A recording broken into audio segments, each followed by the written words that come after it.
안녕하십니까, 차산입니다.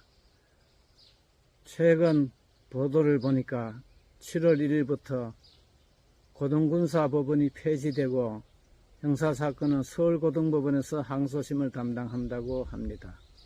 기존에 있던 사건도 모두 다 서울고등법원으로 이송되어서 담당하게 되어 있어서 당분간 고등법원에서 많이 바쁘게 되었다고는 보도가 있습니다. 군사법원이라는 것은 특수한 법원이기 때문에 물론 헌법에는 근거가 있습니다만 일반적인 평소에는 일반 법원에 한 일반 법관에 의한 재판을 받는 것이 국민의 기본권 보장에도 충실하다고 저는 생각을 하여서 이와 같은 제도의 개선에 대하여 저는 찬성을 하고 있습니다.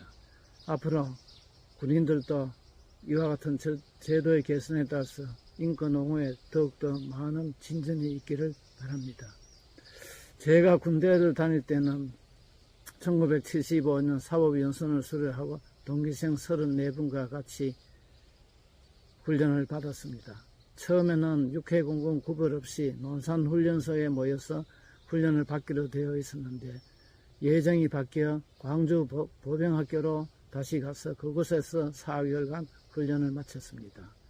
육해공군은 훈련이 끝난 뒤에 지망에 따라서 선정을 하였는데 해군과 공군은 지망자가 부족하여 부득이 육군 지망자 중에서 몇 사람은 해군 공군으로 오게 되었습니다.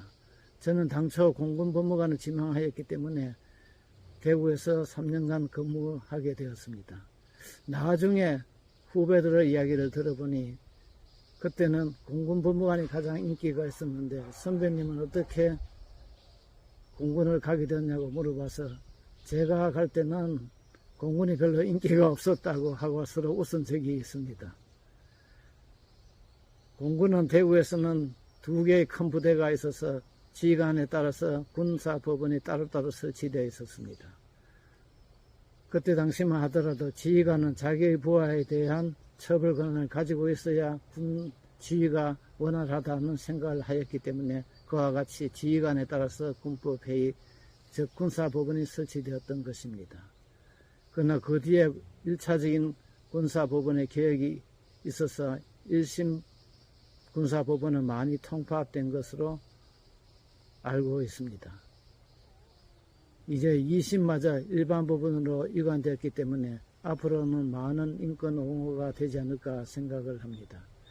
군사법원에 관하여 법률이 개정되면서 에피소드를 말씀을 드리면은 군사법원에서 판사 역할을 하는 사람과 검사 역할을 하는 사람이 종래에는 법무사, 군검찰관이라고 불렀습니다.